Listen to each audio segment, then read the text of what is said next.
മധുരാശി ഇന്നലെ cinema റിലീസായതാണ്. AR Murugadas എഴുതി സംവിധാനം ചെയ്ത സിനിമയാണ്, എല്ലാവർക്കും അറിയാം. AR മുരുകദാസ് അവസാനം ചെയ്ത പടങ്ങളെല്ലാം വെറും തോൽവി എന്ന് പറഞ്ഞാൽ പോരാ, അതൊരു കുറഞ്ഞ വാക്കായി പോവും. നമുക്കതൊക്കെ ഒരു 10 ഇരട്ടി മേലുള്ള വാക്കാണ് അതിന് പറയേണ്ടത്. ഒന്നിനും കൊള്ളാത്ത കച്ചറ സിനിമകളാണ്.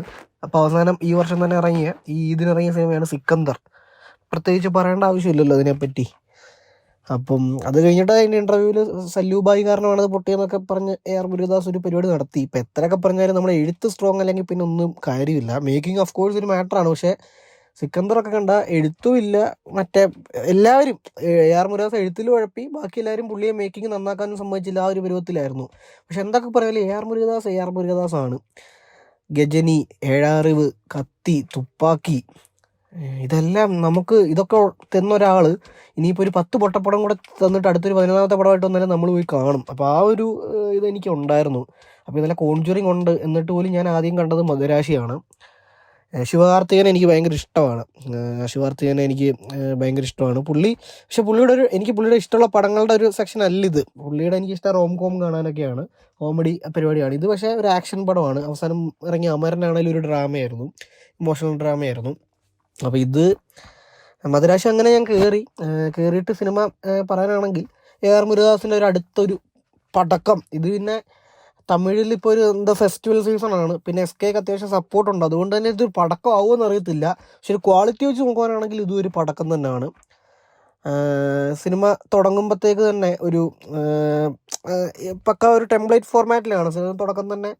വില്ലന്മാർ അവരുടെ ആക്ടിവിറ്റി എന്താണെന്ന് കാണിക്കുന്നു, അവരെ പിടിക്കാൻ പോലീസ്. കറക്റ്റ് നമ്മളിപ്പോൾ ഈ കഴിഞ്ഞ മാസം OTTയിൽ ഇറങ്ങിയ അൽക്കൂതറപ്പടമായ സർസമീൻ്റെ ഒരു ഇൻട്രോ പോലെയാണ് എനിക്ക് തോന്നിയത്. ഫസ്റ്റ് ഇൻട്രോ സീൻ തോന്നിയത്. ബിജു മേനോനൊക്കെ വരുന്നുണ്ട്, എല്ലാവരെയും ഇൻട്രൊഡ്യൂസ് ചെയ്യുന്നുണ്ട്. SK ഒഴിച്ച് ബാക്കി എല്ലാവരെയും ഇൻട്രൊഡ്യൂസ് ചെയ്യുന്ന ഒരു പരിപാടി കാണിക്കുന്നു, എന്താണെന്ന് ഒക്കെ കാണിക്കുന്നു. അത് വിദ്യുത് ജമാലാണ് വില്ലനായിട്ടുള്ളത്. ബിജു മേനോൻ, പിന്നെ ഷബീർ, കിങ് ഓഫ് കൊത്തയിലെ കണ്ണനെ നിനക്കറിയൂ, കണ്ണൻ ബായി അറിയത്തില്ല, ആ കണ്ണൻ ബായി. എടുത്തു പറയുകയാണെങ്കിൽ സർപ്പട്ട പരമ്പരയിലെ ഡാൻസിങ് റോസ് കിടുവായിരുന്നു അതിൽ. പക്ഷേ കിങ് ഓഫ് കൊത്തയിൽ ഒന്ന് കോമാളിയായി പോയി. അപ്പോൾ ഇവർ 3 പേരെ അവിടെ തന്നെ കാണിക്കുന്നു. പിന്നെ ഇവരെ 3 പേരെയും കൂടാതെ പിന്നെ ഇതിൽ ലീഡായിട്ട് വരുന്നത് വിക്രാന്ത് ഉണ്ട്, ബിജു മേനോൻ്റെ ഗ്യാങ്ങിലൊരു പോലീസുകാരനായിട്ട്. പുള്ളിയുടെ മകനാണ്. അത് സസ്പെൻസ് ഒന്നുമല്ല, പറയുന്നുണ്ട് അവിടെ തുടക്കം തന്നെ. പിന്നെ രുക്മിണി വസന്തും ശിവകാർത്തികേയനും. അപ്പോൾ ആ ഒരു സീൻ കഴിഞ്ഞിട്ട് പിന്നെ ഞാൻ പറഞ്ഞൊരു പക്ക ഒരു ടെംപ്ലേറ്റ് ആണ്. അത് കഴിഞ്ഞിട്ട് നായകൻ്റെ ഇൻട്രോ, ഒരു സോങ്, ഒരു ഡാൻസ് പാട്ട്, പിന്നെ സലമ്പല പാട്ട്, അത് കഴിഞ്ഞിട്ട് റൊമാൻസ് ട്രാക്ക്.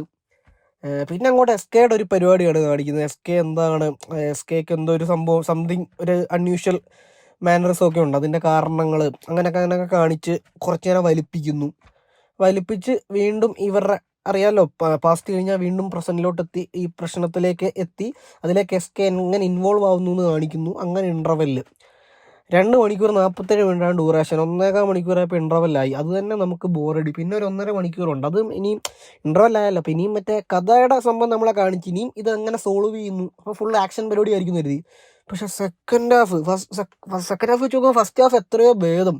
സെക്കൻഡ് ഹാഫ് എൻ്റെ പൊന്നെ, 2 ഓഫീസാണ് ഇവർക്കുള്ളത്. മറ്റേ ബിജു മേനോൻ്റെ ഓഫീസ്, ഒരു NIA ഓഫീസ്, 2 ബിജു മേനോൻ നിൽക്കുന്ന ഒരു ഓഫീസ്. ഈ 2 സ്ഥലത്ത് മാത്രം നിന്നാണ് കഥ. ഈ ഒരു 1.5 മണിക്കൂറിൽ ഒരു 1.25 മണിക്കൂർ ഇവിടെ തന്നെ, അവിടെ ഇവിടെ അതിൻ്റെ കൂടെ പൊട്ടത്തരങ്ങളും. കഥ ഇങ്ങനെ പോകാൻ വേണ്ടിയിട്ട് അങ്ങനെ ഇപ്പം ഒരു ക്യാരക്ടർ ഇവിടെ ഇല്ല, അപ്പുറത്ത് പോയാലേ ഇവിടെ ഈ കാര്യം നടക്കത്തുള്ളൂ. അതിനുവേണ്ടി ചുമ്മാ ഒരു ലോജിക്കും ഇല്ലാതെ ആ ക്യാരക്ടറെ അപ്പുറത്തെ ഓഫീസിലോട്ട് വിടുന്നു, അപ്പോൾ അപ്പുറത്തെ ഓഫീസിലുള്ളവർ ഇപ്പുറത്തോട്ട് വരുന്നു.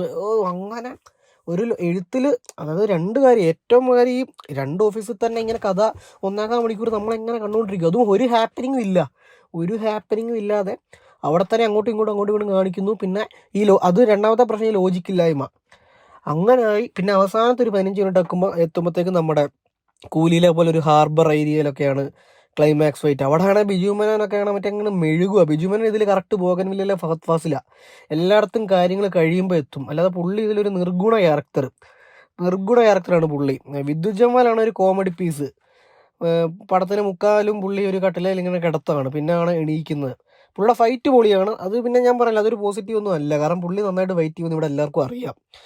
അത് പുള്ളിയുടെ ഒരു ആക്ഷൻ പീസസും കൊള്ളായിരുന്നു. ഒരു പ്രിസണിലുള്ള ഒരു ഫൈറ്റൊക്കെ നൈസായിരുന്നു. വെള്ളമൊക്കെ ചീറ്റിക്കൊണ്ടുള്ള ഫൈറ്റൊക്കെ അടിപൊളിയായിരുന്നു. SK ഫൈറ്റിൽ ഇമ്പ്രൂവ് ആയിട്ടുണ്ട്, പഴയതിനേക്കാൾ ഒരുപാട് ഇമ്പ്രൂവ് ആയിട്ടുണ്ട്. പക്ഷേ ഇതിൽ കോമഡി വർക്കാവുന്നില്ല, എസ്കയുടെ കോമഡികൾ വർക്കാവുന്നില്ല, എല്ലാം ചെളിയായിട്ടാണ് ഫീൽ ചെയ്യുന്നത്. പിന്നെ ഇമോഷണൽ സീൻസാണ് വൻ ദുരന്തം കോമഡി ആയിട്ടുണ്ട്.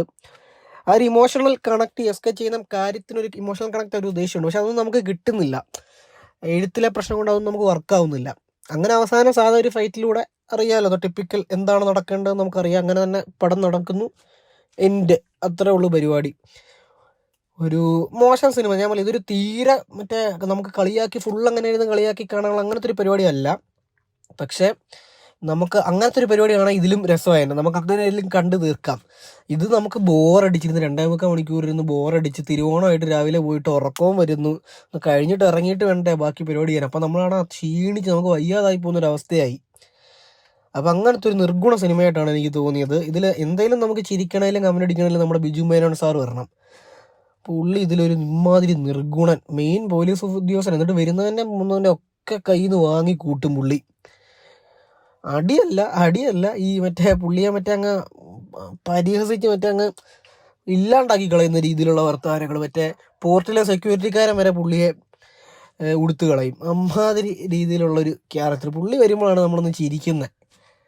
അപ്പം അങ്ങനത്തെ ഒരു മൊത്തത്തിൽ ബോറിംഗ് ആയിട്ടുള്ളൊരു സിനിമയായിരുന്നു മദരാശി.